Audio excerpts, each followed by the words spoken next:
What were some of the struggles you faced in this first year in the Senate?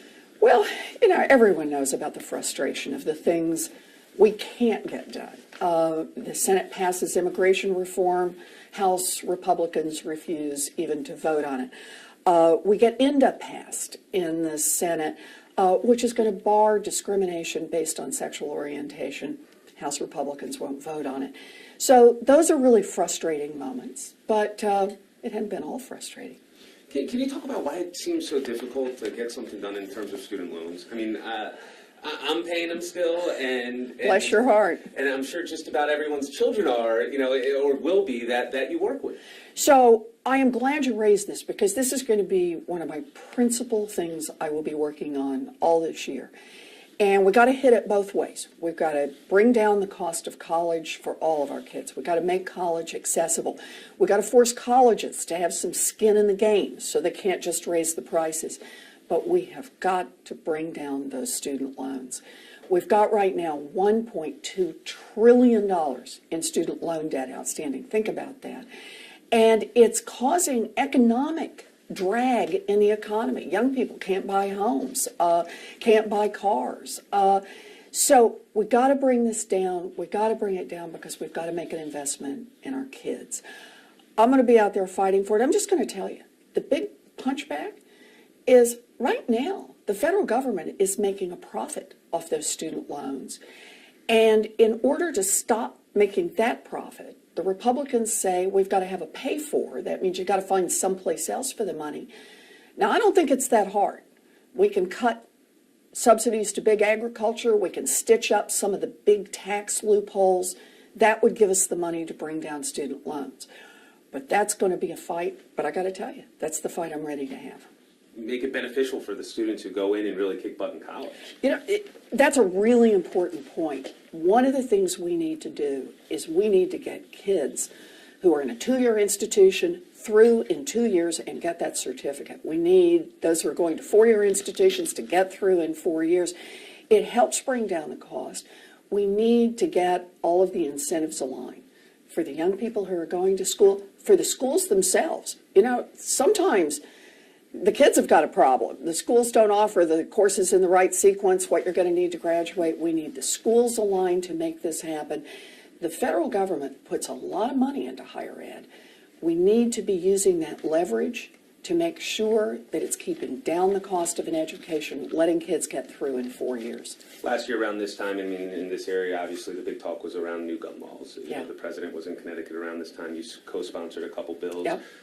It's kind of been a little quiet lately. Do you see that, a little resurgence of that in 2014, or do you see just, it was just the two sides were too far apart? So, I think the debate fundamentally shifted last year. I think the way that debate has played out for a decade now has mostly been the National Rifle Association says no, and nobody in Congress wanted to touch it. I think that by last year, there were a lot of folks like me, in fact, a majority, who said we've got to have some sensible gun regulations. And we're not going away. Now, we got a majority. It wasn't a big enough majority. The Republicans filibustered. We got to get to 60 votes or else get rid of the filibuster, one or the other. But the point is now, it's not quite so lopsided. Our side's ready to fight back. Sensible gun regulation, safer for all of our kids. You mentioned student loans. What else would be on your agenda for the upcoming year? Well, big one for me is going to be trying to double the investment in scientific and medical research. The National Institute of Health. We need to do this for 2 reasons. One is it'll make us all healthier. We need more help. We're right on the edge of discoveries on Alzheimer's and on diabetes and on autism. There's so much that we could be doing in just a few more years of good research to help ourselves, our kids, our seniors. But partly we do it for economic reasons. Every dollar you put into NIH, $2.33 in immediate economic activity. And let's face it, here in Massachusetts, here out in Western Mass, we got a lot of important healthcare work and healthcare research going on. I want to be fighting for it in Washington because it's right for the country, but it's also right for us here in Massachusetts. Can you hit on quickly a success and possibly a failure from your first year and how you plan to build on that? Sure. So one is I learned there are a lot of tools in the toolbox. You know, partly it's about getting legislation passed. We did this on the compounding pharmacies, get them regulated so they can't pass out stuff that's dangerous to people that we know killed people a few years ago. So there's a success. I worked on that bill.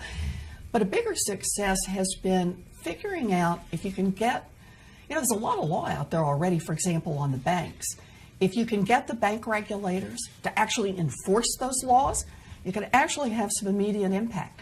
So starting to use hearings, for example, to turn up the heat under the regulators to get out there and do their jobs. And saw some real impact from that. For example, the head of the SEC, after one of our hearings, a few weeks later, announced they were not going to do any more of this. It's called neither admit nor deny, where a company says, yeah, I'll just pay some money to make the government go away, but I'm not admitting any wrongdoing. So, you know, we keep nudging our regulators, nudging, pushing, elbowing, lighting fires to get our regulators to do more. We get a little more enforcement of the laws, and that helps level the playing field a little bit for hardworking families, for small banks. You've made it clear you don't want to run for president in 2016. Who would you like to see on the Democratic side? You know, I want to see somebody who's out there fighting for working families. That's what this was all about. You know, I'm not a lifetime politician. I didn't get into this because it was kind of the next political step for me. For me, this is about what I've been fighting for all my life, and that is for hardworking folks who play by the rules. And the game in Washington is just rigged. It's rigged. It is. It's just rigged against them. It's rigged for the big banks. It's rigged for the big corporations to get these fabulous tax breaks and subsidies. And it's rigged against just families who work hard. So what I want to see and what I'm going to keep fighting for and keep fighting for others who will help in this, we've got to have a level playing field. We've got to give people a fighting chance in the work they do. In a fun